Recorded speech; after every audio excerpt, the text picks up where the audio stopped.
Салам достор, бул мен Айбек жана бул кезектеги онлайн сабак. Бүгүнкү сабактын темасы functions. Кыргызчасы айтканда функциялар.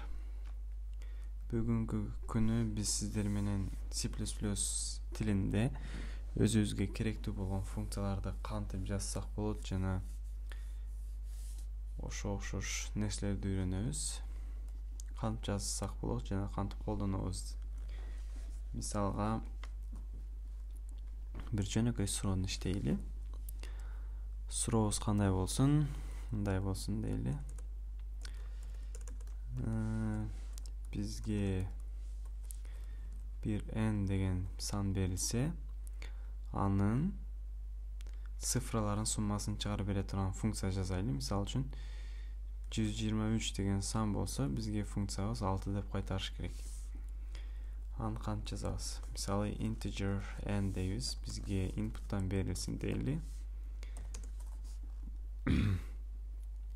Ага cout function n деп жазабыз. Function деген функция жазабыз азыр. Ал бизге 123 десек 6 деп кайтарат. 5 десек 5 деп кайтарат, 51 десек 6 деп кайтарат, 52 десек 7 деп кайтарат. Ошону мындайча жазабыз.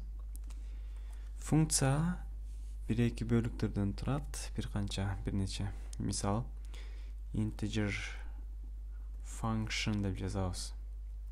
Ошондо биз мындайча айтканда функцияны жарыя кылабыз программабызда. Анын ичине биз кабыл алчу нерсе integer болсун n деген. Анан кийин чоң каша ачып туруп ичинде өзүбүздүн командаларыбызды жазабыз. Бирок аларды айтып электен мурда сиздерге бир канча нерселерди айтып өтүшүм керек. Мисалы үчүн өзүңүздөр көрүп турасыздар, function дегендин алдында integer деп жазып койгонбуз. Integer деп эмнеге жаздык? Integer деп жазганыбыздын себеби биздин функциябыз бизге integer жооп кайтарат. Ошондуктан биз function дегендин алдына биз integer жаздык. Эгер эчтеке жөнөтпөй турган болсо, функциябыз жөн эчтеке жөнөтпөй турган функция болсо, биз бул жерге void деп жазат элек. Void деген мындайча айтканда жооп жок деген маанини билдирет. Ошондуктан void деп жазат элек. Бирок бизге функциябыз integer кайтарыш керек, мындайча айтканда сан. Ошондуктан биз сөзсүз түрдө integer деп жазабыз. Жана айтып турчу нерсе function деп туруп кашанын ичине integer n деп жазып койдук. Ал аны эмне үчүн жаздык? Function деп туруп кашанын ичине биз функция эмнелерди кабыл алат, ошол нерселерди жазабыз. Мисалы үчүн бул жерге бир эле integer n деп эмес, мисалы үчүн дагы кошумча integer m деп жазсак болот. Бирок integer m деп жазсак, бул жерде чакырылган функция иштебейт. Себеби дегенде биздин функциябыз эки инпутту кабыл алат. Ошондуктан бул ката деп чыгарат. Ал туура болуш үчүн мисалы үчүн 2 жолу n деп жазып койсок болот. Же болсо жөн эле бир 5 деп санды жазып койсок иштей берет. Бирок биздин маселебизге бул керек эмес. Ошондуктан ашыкча нерселерди өчүрөбүз.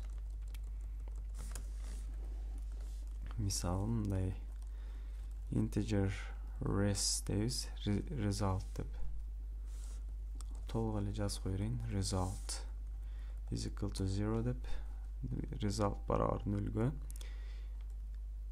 Мурдагы сабактарда циклдарды өткөн элек, ошол циклдарды ишке салабыз. While n bigger than 0 деп жазабыз. n 0-дөн чоң болсо, while циклдын ичинде иштей бер дейбиз.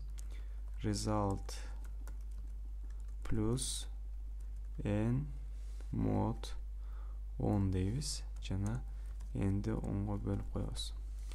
Ошондо бул функция бизге сандардын цифраларынын суммасын жөнөтөт.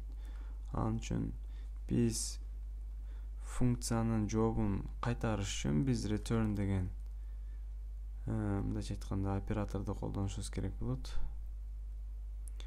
Return биз эмнени жөнөтүшүбүз керек? Result жөнөтүшүбүз керек. Ошон үчүн result деп жазабыз. Result деп жазсак, ушун менен биздин программабыз бүтөт. Иштетип көрөлү. 567 дейли, бизге 13 деп кайтарат. Туура иштеп атат. 89 десек 17 туура. 123 десек 6 дейт. Туура. Демек биздин программабыз туура иштеп жатат. Эми баягы айткандай эле бир канча өзгөрүүлөрдү киргизели, биздин түшүнүгүбүз жакшыраак, тереңирээк болуш үчүн. Ал үчүн integer'ды void деп коелу. Бул бизге эчтеке жөнөтпөйт. Бизге эмне деп чыгарат азыр? Азыр F11'ди бассак бизге ката дейт. Себеби бир канча каталар. Void деген эчтеке жөнөтпөйт. Ошондуктан return деген туура эмес нерсе. Себеби дегенде return деген бирдеке кайтарып атканда return деп туруп, кайтаруучу нерсебизди жазабыз. Бирок кайтаруучу нерсе дагы, мисал үчүн бул жердеги тип менен бирдей болуш керек. Мисал үчүн void бу, демек эчтеке керек эмес.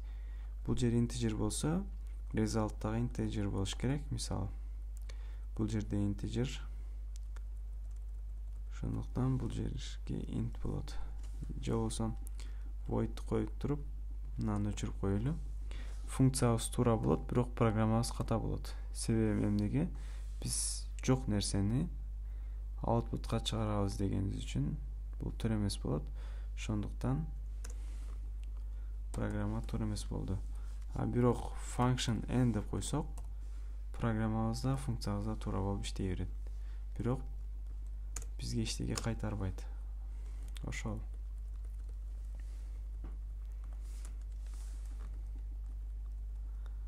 Эми сиздер менен дагы функцияларды жакшыраак түшүнүшүбүз үчүн бир башка функция жазайлы. Ал функциябызда мындай болсун дейли. Сан беребиз, 2 сан. 2 санын көйтүнүсүн чыгарып берсин дейли. Жөнөкөй. 2 сан берилет, а менен b. Интежерлер a менен b. Анан биз аны көйтүнүсүн чыгарышыбыз керек. Ал үчүн cout multiple деп коебуз. A, b деп жазабыз. Down and line деп коем. Mult дегенде эмне кайтарыш керек бизге? Integer кайтарыш керек. Туура. Ошондуктан int деп жазабыз. Mult integer a integer b дейбиз. Deyizdan return a times b деп коебуз. A көйтүлгөн b деп коебуз. Ошондо биздин программабыз иштейт. 4-5 десек 20 дейт. Туура. Демек биздин функциябыз туура иштеп жатат. Жана сиздерге бир нерсени айтып өтүш керек. Бул жердеги функциянын ичиндеги өзгөрмөлөрдүн аттары сөзсүз түрдө окшош болушунун кереги жок. Бул жердегилер менен бул жердеги өзгөрмөнү s деп туруп, бул жерге да s коюп койсом деле иштей берет. Алар бири-биринен мындайча айтканда зависимый эмес.